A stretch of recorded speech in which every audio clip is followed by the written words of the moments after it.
전 세계인 뒷목 잡기 한 분노 사건 19, 9위를 공개합니다. 일그러진 천륜이 만든 비극. 2015년 12월 인천의 한 경찰서에 걸려온 전화.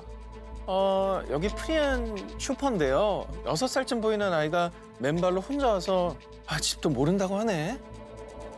때로 신고를 받고 급히 출동한 경찰. 꼬마는 정말 말도 아닌 몰골로 허겁지겁 과자를 먹고 있었습니다. 집이 어디냐라고 묻는 말에 보육원에서 도망쳤다는 아이. 자, 이때 경찰은 이상한 낌새를 느낍니다. 아저씨가 너 절대 집으로 안 보낼게. 사실대로 말해줄래? 정말로 한참을 망설인 아이의 대답은 충격 그 자체였습니다. 2012년 가을, 8살 A양은 아빠와 할머니 집에서 나와 인천에 있는 아빠의 동거녀 집에서 살게 됐습니다. 그런데 그날부터 고작 8살인 A양에게 지옥 같은 날들이 시작됐습니다. 게임 중독자였던 아빠는 아이를 감금한 채 밥도 주지 않았고요. 아빠, 동거녀, 심지어는 동거녀의 친구까지도 걸핏하면 A양을 옷걸이, 쇠파이프 등 손에 잡히는 대로 때렸습니다. 네가 먹는 거 꼴도 보기 싫으니까 먹지 마! 자, A양이 배고픔을 참다 못해 그들이 먹다 남긴 걸 주워 먹어도 노끈으로 손발을 묶고 때린 뒤에 화장실이나 세탁실에 가뒀다고 합니다. 왜? 그 목적이 뭘까요? 왜 그러는 거예요? 왜 애한테 왜 그러는 거예요? 경찰에게 발견될 당시 11살이었던 A양은 온통 멍투성이었고요. 심지어 늑골은 부러져 있었다고 합니다. 그 얼마나 아파요. 성인들도 참기 힘든 거, 고통보다 이 안에 있는 고통이 더 심했다는 얘기죠. 살고 싶었던 거죠. 차마 말로 다 할 수 없는 이 끔찍한 아동학대 사건에 우리나라 국민 모두가 크게 분노했는데요. 그런데 더 가관인 건 경찰 진술 내용입니다. 아유, 나도 맞으면서 컸어요. 아빠라는 사람의 말도 안 되는 이런 더러운 변명. 아빠와 동거녀에게 상습 아동학대, 특수폭행죄 등으로 징역 10년을 구형했고요. 친아빠의 친권도 박탈했습니다. 저걸 제일 잘했다. 자, 그리고 한편 제2의 A양 사태를 막기 위해 전국 5,900개 초등학교를 대상으로 장기 결석 아동 전수조사를 시행했는데요. 아동학대로 목숨을 잃은 아이들이 세상 밖으로 또 나올 수 있게 되었다고 합니다. 부모, 아니 인간의 탈을 쓰고 절대 해서는 안 될 아동학대. 이를 막기 위한 우리 모두의 관심과 노력은 앞으로도 더 계속돼야 할 것입니다. 전 세계인 뒷목 잡게 한 분노 사건 19, 8위 공개합니다. 2018년에 부활한 희대의 만행. 지난 2월 17일 이날은 일본 혼슈 중부지방의 아이치현에서 세계 각국의 군복을 입고 사진 촬영을 하는 제1회 군장제가 열렸습니다. 그런데 말입니다. 한 일본 짹짹이 이용자가 SNS에 친구들과 선보인 코스프레 사진을 공개했는데요. 이게 뭐죠? 저거는 난징 대학살을 코스프레한 사진입니다. 게다가 사진 밑에 글귀는 더 가관이었습니다. 오늘 난징 대학살 코스프레를 했어. 와타시와 정말 재밌었어. 중국인이 있으면은 또 하고 싶다 데스. 지금까지도 희대의 만행이라 불리는 난징 대학살. 1937년 중일전쟁 당시 일본군은 중국의 수도였던 난징을 점령한 뒤 죄 없는 중국인들을 무자비하게 학살했습니다. 게다가 그 방법은 정말 포악한 야만 그 자체였는데요. 일본군의 사격 연습으로 중국인들이 인간 방패가 되거나 한 광장에서는 1,000명이 넘는 중국인들을 모아놓고 석유를 붓고 산채로 태우기까지 했습니다. 그렇게 잔인하게 살해된 무고한 중국 국민은 무려 30만 명. 그래서 중국은 2014년부터 난징 대학살이 시작된 12월 13일을 국가 추모일로 제정해 희생자의 넋을 기리고 있는데요. 그런데 이 난징 대학살 추모를 치른 지 몇 개월도 안 되는 시점에 이 말도 안 되는 사진이 SNS에 올라온 것이죠. 끔찍한 역사를 제대로 알지 못한 채 전쟁 범죄를 마치 놀이처럼 재현한 건데요. 정말 무지함이 빚은 만행이라고밖에 볼 수 없습니다. 이 사진이 공개된 뒤 중국 국민들은 물론 일본 국민들까지도 너희는 일본의 수치다. 당장 문제의 사진을 삭제하라. 라며 분노의 목소리를 높였고요. 또 대신 사과를 하고 싶다는 일본인들도 많았다고 합니다. 야, 저 아이들 어떻게 됐나 궁금하네요. 저 생각 없는 청년들 어떻게 됐습니까? 이 청년들은요, 대중들의 비판이 거세지자 별다른 사죄나 반성하는 기미도 없이 그냥 SNS 계정을 삭제하는 데 그쳤다고 합니다. 잘못한지 모를 거예요, 아마. 하지만 부디 이번 일을 계기로 제대로 깨우쳐서 또 다른 과오를 범하지 않길 바랍니다. 전 세계인 뒷목 잡게 한 분노 사건 19, 7위 공개합니다. 아동 잔혹사, 가족의 탈을 쓴 악마. 딸이 침대에서 떨어졌는데 움직이질 않아요. 2002년 7월 19일 미국 뉴멕시코주의 911 센터에 들어온 한 신고 접수. 신고한 이는 생후 5개월 된 브리아나 로페즈의 엄마 스테파니 로페즈. 그 뒤 곧바로 브리아나 로페즈는 황급히 병원으로 후송이 됐습니다. 하지만 더 손쓸 새도 없이 브리아나는 뇌손상으로 숨을 거두고 말았습니다. 그런데 어딘가 수상한 브리아나의 상태. 두개골, 갈비뼈, 팔다리 모두 골절돼 있었습니다. 몸이 군데군데 찢기고 이빨에 물린 자국이 10곳이 넘었습니다. 의사는 아동학대를 의심해 곧바로 신고. 그 뒤 경찰은 수사에 착수했는데요. 수사 결과는 정말 참담했습니다. 2002년 2월 14일에 태어난 예쁜 공주님 브리아나 로페즈. 하지만 아기는 축복과 사랑 대신 가족들의 학대 속에서 자라게 됩니다. 엄마 스테파니 로페즈는 아기가 울 때면 제발 조용히 좀 해! 라며 깨물고 발로 찼습니다. 그리고 가족이란 이름의 악마들은 엄마만이 아니었습니다. 아빠 앤디 월터스와 삼촌 스티브 로페즈는요, 술에 취하면 학대가 더 심해졌는데요. 아이들하고 놀 때 이제 하늘 위로 이렇게 살짝 띄웠다가 이렇게 받는 놀이 우쭈쭈쭈 이렇게 하는 거 하잖아요. 비행기 태우는 거. 근데 아빠와 삼촌은요, 이 놀이를 한다고 하면서 아기를 천장에 던지고 떨어뜨리기를 수없이 반복을 했다고 합니다. 이 끔찍한 학대가 결국 사망의 직접적인 원인이 됐고요. 그리고 갓난아기 브리아나를 수차례 성폭행한 사실까지 수사 결과 밝혀지고 맙니다. 와, 이건 뭐 정말 악마도 야, 네가 나보다 낫다 뭐 이럴 것 같아요. 지옥보다 더 지옥 같은 집, 그리고 가족, 아니 악마들 틈 속에서 5개월을 살고 하늘나라로 떠난 브리아나 로페즈. 그런데 말이죠, 정말 가슴 아픈 건 집에 브리아나의 성장 사진이 단 한 장도 없었다는 점입니다.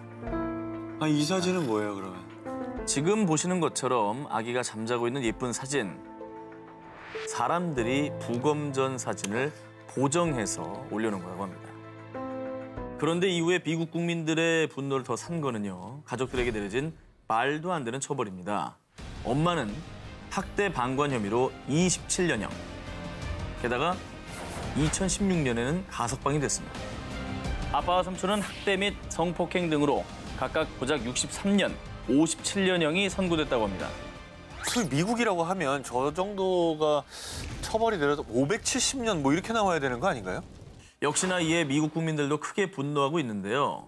2005년 뉴멕시코주에서는요, 아동학대로 사망에 이르게 할 경우에요, 최대 징역 18년이었던 법을 최소 30년으로 개정을 했는데, 이 법이 피해 아기의 이름을 딴 베이비 브리아나법이라고 합니다. 만약에 살아있었다면 올해로 16살이 됐을 브리아나 로페즈. 부디 이제는 더 이상 브리아나와 같은 아이들이 생겨나지 않길 바랍니다.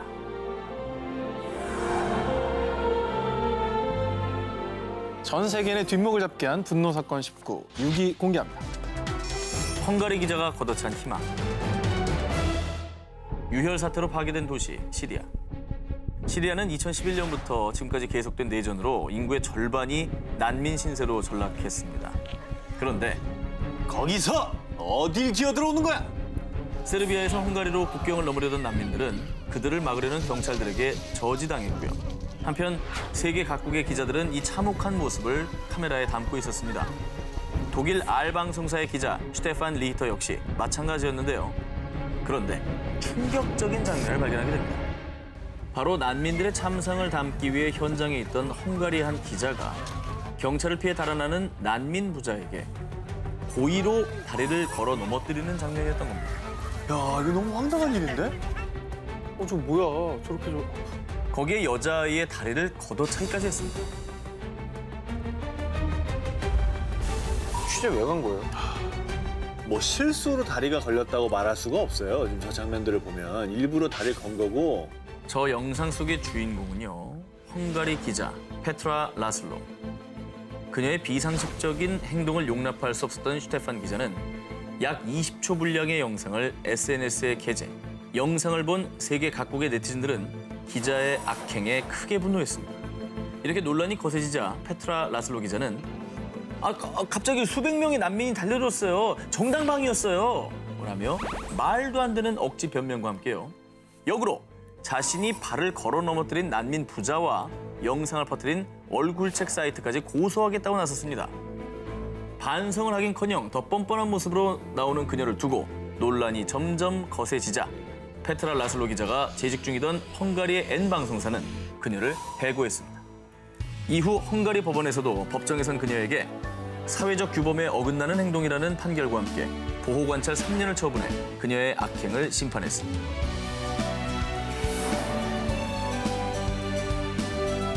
전 세계인의 뒷목 잡게 한 분노 사건 19 5위 공개입니다. 소녀들의 꿈을 빼앗은 나라. 나이지리아의 이슬람 극단주의 테러 조직 보코하람. 서양식 교육은 죄악이라는 슬로건을 내세운 극악무도한 집단이에요. 자, 그런데 2014년 4월 정말 큰 사건이 벌어지고 맙니다. 무장한 보코하람이 나이지리아 동북부 치복시의 모 여자 공립학교에 침입. 여학생들은 그 어떤 저항도 하지 못한 채 트럭에 몸을 실을 수밖에 없었습니다. 자, 이렇게 보코하람에 납치된 여학생 수는 무려 270여 명. 교육을 받았다는 것 자체가 이제 죄다. 죄니까요. 그 어떻게 끌려간 학생들은 어떻게 됐어요? 자, 납치한 여학생 중 일부는 반군 대원들과 억지로 결혼을 시켰고요. 보코하람 대원들이 거주하는 소굴로 데려가 성착취까지 일삼았습니다. 결국 이 끔찍한 소식은 전 세계 방송사를 통해 보도되면서 모두가 크게 분노했는데요. 하지만 더 화가 나는 일은 지금부터입니다. 치복 여중생 납치 사건이 있던 날, 수상한 무리를 목격한 지역 공무원들이 수차례 나이지리아군 사령부에 보고했지만요. 이미 많은 군인들이 분쟁 지역에 가 있어서 지원 병력을 보내는 건 어렵습니다. 라며 지원 요청을 거절했고요. 게다가 나이지리아 정부가 보코하람이 협상을 위해 보낸 학생들의 생존 영상을 은폐하다가요. 뒤늦게 미국 C 방송사에 의해 이 영상이 공개되면서 엄청난 국제적 비난에 휩싸이게 됩니다. 진짜 어이가 없네요. 아니, 자기 나라 국민이잖아요. 와. 결국 이를 참다 못해 국제사회가 직접 발벗고 나섰습니다. 당시 프랑스 대통령이었던 플랑수아 올랑드는 나이지리아에 특별 부대를 보내 이들을 도왔고요. 미국과 영국은 각각 수색팀과 안보 전문가를 지원하기로 합의. 전 세계 네티즌들 또한 Bring Back Our Girls라는 해시태그 운동을 벌이며 소녀들의 귀환을 위해 목소리를 높였습니다. 정말 다행히도 이런 각국의 지원과 관심으로요. 약 170여 명의 여학생들이 기적적으로 귀향할 수가 있었습니다. 다행이다. 하지만 안타깝게도 나머지 100여 명의 여학생은 여전히 보코하람의 본거지에 발이 묶인 상태라고 합니다. 아이고.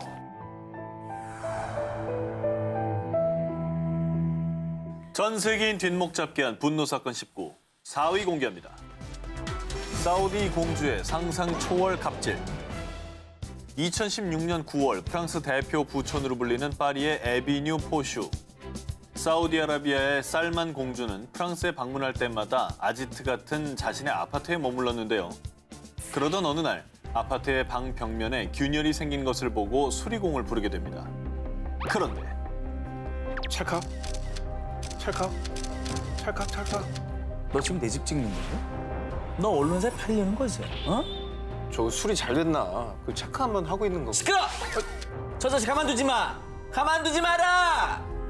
그리고 공주의 명령을 받은 경호원은 수리공의 두 손을 묶은 뒤 머리와 얼굴을 무자비하게 가격했습니다. 그리고 잠시 후 더 충격적인 갑질을 행사합니다. 야, 내 발에 입 맞추게 해. 아니 이제 21세기에 지금 뭐 하는 거예요? 폭행도 모자라 씻을 수 없는 모욕감까지 안겨준 그녀. 그렇게 이 끔찍한 폭언과 폭력 갑질은 장장 4시간 동안 계속됐고요. 심지어 수리공은 약속받은 대금 2,500만 원도 받지 못했습니다. 그렇게 큰 돈을? 그렇게 쫓겨난 이 수리공은 일주일 넘게 꼼짝없이 병원 신세를 지다 결국 그녀를 고소했습니다. 잘했다. 그리고 온몸에 남은 폭행 흔적을 사진으로 찍어 증거로 제출했죠. 그리고 이 엄청난 사건은 프랑스 유명 L 주간지에 사우디 왕족 프랑스인 수리공을 죽이라고 명령하다라는 기사로 보도됐고요. 프랑스의 전 국민들은 크게 분노했습니다. 처벌 받았나요? 받았을까요? 제발요. 이게 뒷목을 잡을 일이 지금부터 시작인 거죠. 미리 잡을게요. 2016년 12월 프랑스 정부가 폭력, 절도 및 살해 위협 등의 혐의로 살만 공주에게 체포영장을 발부했지만 공주는 이미 자기 나라로 돌아가 버린 뒤였습니다. 그리고 끝까지 뻔뻔하게도 살만 공주는요, 외교 면책 특권을 요구했다고 합니다. 면책 특권이 그러라고 있는 게 아닙니다. 그렇습니다. 네. 전 세계 내 뒷목 잡기 한 분노 사건 19, 3위 공개합니다. 7년 만에 세상에 나온 소년. 2015년 중국의 한 온라인 커뮤니티에요. 한 행인이 찍은 사진이 올라왔는데 돼지와 함께 트럭 뒷칸에 있는 한 꼬마. 이게 뭐예요? 저 아동학대 아니야? 이 사진을 보고 큰 충격을 받은 한 자원봉사자들은요. 어렵게 수소문의 소년의 집을 찾아갔습니다. 소년은 허난성 푸양 칭펑현에 사는 샤오홍보 군이었는데요. 저 꼬질꼬질한 손 봐. 소년의 집은 음식물 쓰레기와 악취, 또 온갖 벌레가 들끓는 도저히 사람이 살 수가 없는 환경이었고요. 게다가 샤오홍보가 있는 곳은 집도 아닌 돼지우리였습니다. 아이를 저 안에? 현장에 있던 사람들은 눈물을 멈출 수가 없었습니다. 그런데 샤오홍보를 돼지우리에 방치한 이는 바로 아이의 부모였습니다. 친부모라고? 네. 샤오홍보의 아버지는요. 저는 아침 일찍 일하러 나가서 아이를 돌볼 수가 없었어요. 라며 말 같지도 않은 변명을 했습니다. 소년의 엄마는 정신이 온전치가 못한 상태였는데요. 그런데 나중에 밝혀진 더 끔찍한 사실은 샤오홍보에겐 3명의 형제가 더 있었는데 엄마의 학대로 아이들은 전부 사망한 상황이었습니다. 다행히도 샤오홍보는 어렵게 연락이 된 친척, 고모에게 맡겨지게 됐고요. 각종 단체에서도 아이를 위한 의료 및 구호품 지원을 했다고 합니다. 하지만 안타까운 일은요. 아이를 이렇게 학대하고 방치한 부모에 대한 처벌이 제대로 이루어지지 않았다는 점입니다. 중국 법상 당사자가 고소하지 않으면 부모를 처벌할 수가 없고요. 또한 어머니가 정신이 온전치 않아 처벌을 받기도 어려운 상황이라고 합니다. 샤오홍보의 사건으로 인해서 중국 내에서도 아동학대 법률의 허점을 지적하며 개선안을 촉구하고 있다고 합니다.